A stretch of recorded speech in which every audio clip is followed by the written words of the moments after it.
Assalamualaikum warahmatullahi wabarakatuh. Waalaikumsalam warahmatullahi wabarakatuh. Ya, di sini ya Bapak Ibu semua ingin mempresentasikan hasil kerja saya. Saya dibantu oleh siswa perwalian saya, Narisa, untuk mengatur presentasi PowerPoint. Ya, jadi rencana tindak lanjut ya,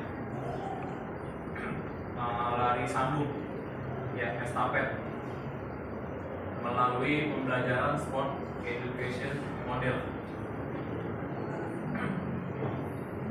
Latar belakangnya, lari sambung estafet adalah salah satu perlombaan atletik yang dilaksanakan secara bergantian ya, jadi estafet. Satu logo pelari sambung terdiri dari 4 orang pelari.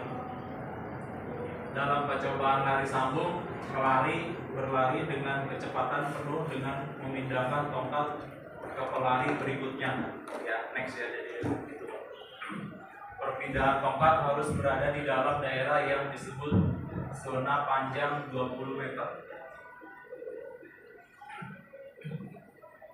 Selanjutnya, tujuan program yang pertama, agar peserta didik diharapkan dapat mempraktekkan gerak dasar lari sambung atau estafet. Ya, nomor 2, mengembangkan keterampilan motorik dan koordinasi tubuh. Ya, nomor 3, meningkatkan kemampuan kerja sama tim dan komunikasi antar peserta didik. Ya, nomor 4-nya, menguatkan profil pelajar Pancasila dengan fokus pada bergotong royong, bernalar kritis dan kreatif. Ya, capaian, langkah dan hasil yang diharapkan. Ya, saya memilih kelas 10 terlebih dahulu karena dia baru masuk ke SMK ya, jenjang SMK. Jadi saya coba memilih kelas 10. Ya, capaiannya, peserta didik kelas 10 dapat memahami lari sambung. Ya, maksudnya lari estafet yang bergantian. Ya, peserta didik kelas 10 dapat mempraktikkan lari sambung. Ya. Yang ketiga, peserta didik kelas 10 dapat menunjukkan sikap sportif dan menghargai perbedaan, yaitu capaiannya. Kemudian langkah-langkahnya, peserta didik dapat menyebutkan arti lari sambung ya, agar mengetahui. Ya, selanjutnya, peserta didik kelas 10 dapat mengikuti aturan perlombaan dan bekerja sama dengan teman dalam lari sambung. Ya, nomor 3, peserta didik dapat menerima kemenangan dan kekalahan dengan lapang dada serta menghargai pendapat teman. Ya, jadi saya berusaha tetap kondusif ya, jadi nggak saling menyalahkan. Ya, kadang kan ada yang nyalahin temennya karena larinya lambat. Ya, ini tujuannya yaitu hasil yang diharapkan, mengadakan lomba presentasi tentang lari sambung, membuat poster atau membuat video yang menjelaskan lari sambung. Nah, itu yang pertamanya. Ya, kemudian mengadakan kegiatan kejuaraan lari sambung di sekolah. Ya, di sekolah kita, di sekolah 56. Mungkin nanti bisa kita lakukan berjurusan ya, antar jurusan bisa kita lombakan. Ya, yang ketiga, mengadakan diskusi tentang nilai-nilai yang terkandung dalam kejuaraan.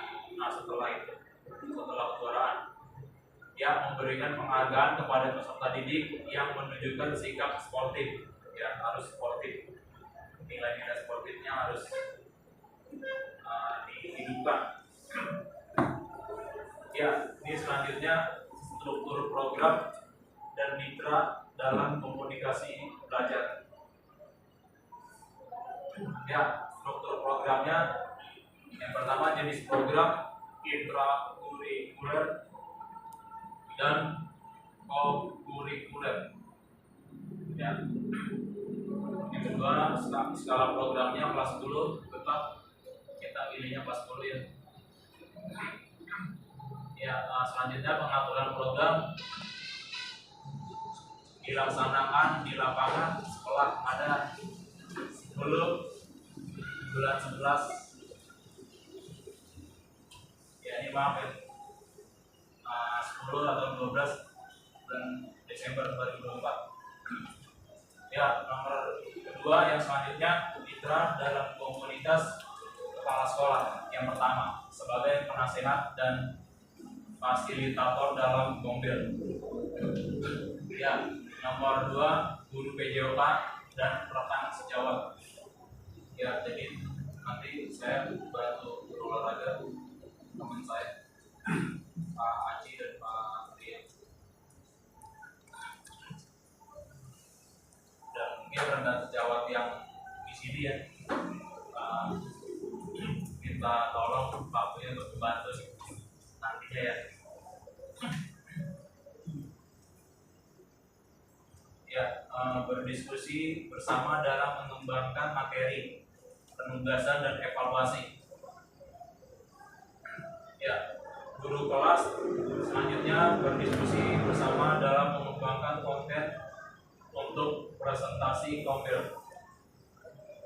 Ya, berdiskusi bersama untuk memfasilitasi pembuatan karya dan pelaksanaan sport education model kepada peserta didik.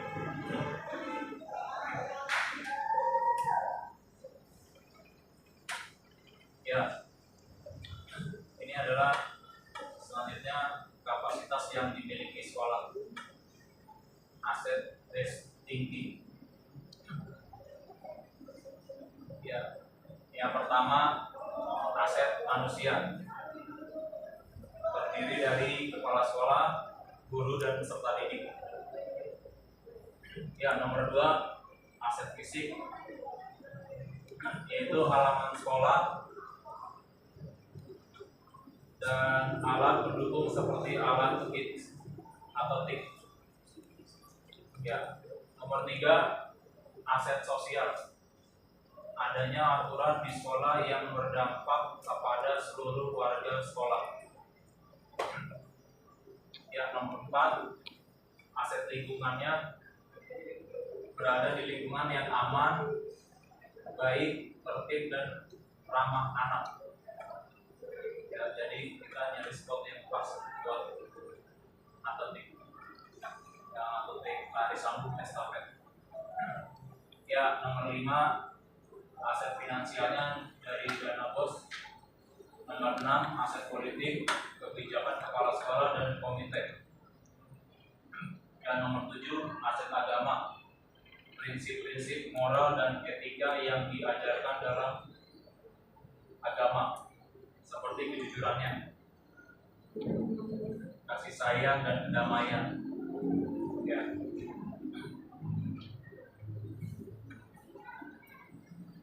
Ya, rencana evaluasi. Terus selanjutnya observasi, mengamati antusiasme dan keterlibatan peserta didik dalam kegiatan. Nanti rubrik penilaian oleh guru PJOK ada ya, refleksi peserta didik, penilaian yang dilakukan oleh peserta didik.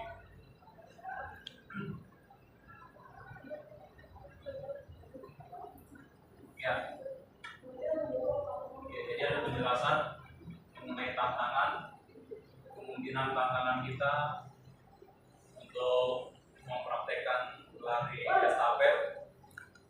Yang pertama, tantangannya perbedaan kemampuan peserta didik. Mungkin dia bisa nggak mau sekelompok sama dia, makanya saya akan mengatur banget untuk agar tidak pilih-pilih pasangan.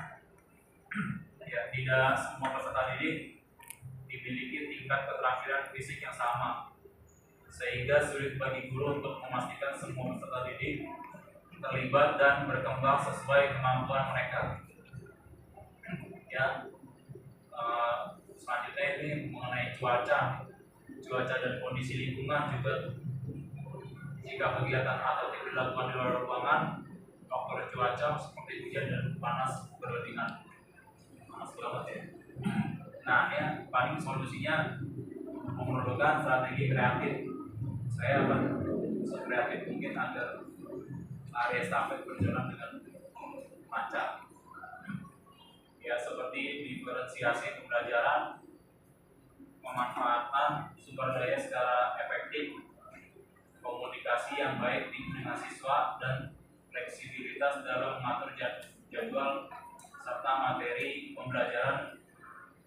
Atau kalau cuaca hujan, memindahkan ke hari berikutnya, bisa di besok atau minggu depan. Ya, sedikit ada pantun ya. Ke pasar malam bersama kekasih, disuruh memilih. Kita semua cukup sekian dan terima kasih.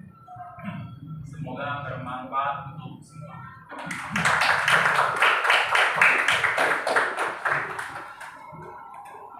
Ya, izin ya Bapak Ibu guru semua, presentasi saya hanya sampai situ mengenai materi lari sambung atau estafet. Ya, mungkin ada yang mau nanya nih seputar lari estafet. Oh iya, Pak Yogi. Penilaian oleh guru PJOK seperti apa saja ya Pak? Rubriknya ya? Ya, rubrik penilaian PJOK itu paling kita ini yang pertama aspek keterampilan fisik untuk prakteknya. Ya, keterampilan dasar, teknik dan taktik, ketepatan dan kelancarannya, dan koordinasi dan keseimbangan. Yaitu yang pertama, kedua, aspek pengetahuan teori, pemahaman tentang kesehatan, sama analisis dan evaluasi. Ada 5 sih ini Pak ya. Yang 3, aspek sikap dan perilaku. Jadi kerjasama, disiplin, motivasi, dan fair play. Ya, keempatnya aspek kesehatan dan kebugaran. Ya, nomor 5, aspek kreativitas dan inovasi. Ya, jadi inovasi dalam permainan dan kreativitas dalam olahraga. Ini paling ke situ sih Pak. Ya Pak. Ya, mungkin ada lagi. Oh iya, Ibu. Oh, SEM ya. Sport Education model itu SEM ya. Jadi itu sebuah model pembelajaran ya dalam pendidikan jasmani. Jadi olahraga dan kesehatan yang bertujuan untuk mengembangkan pemahaman, ya, keterampilan serta sikap siswa dalam konteks olahraga. Ya, dalam sport education model atau SEM, siswa bukan hanya peserta mengkonsumsi pembelajaran, tetapi juga berperan aktif dalam berbagai aspek yang ada dalam sebuah kompetensi olahraga, seperti menjadi atlet, pelatih, wasit, atau manajer tim. Ya, seperti itu sih dalam catatan saya. Ya, sama-sama. Ya, ada lagi Bapak Ibu? Cukup ya? Bapak Ibu, saya terima kasih banget ya sudah hadir untuk presentasi saya penampilan materi lari sambung untuk rencana tindak lanjut saya di PKG gelombang 2 saya. biasa. Terima kasih juga yang sudah coba ya. Ya. Nah, ya sudah, saya akhiri ya. Saya tutup dengan ucapan hamdalah. Alhamdulillah ya. Ya, Bapak Ibu, makasih.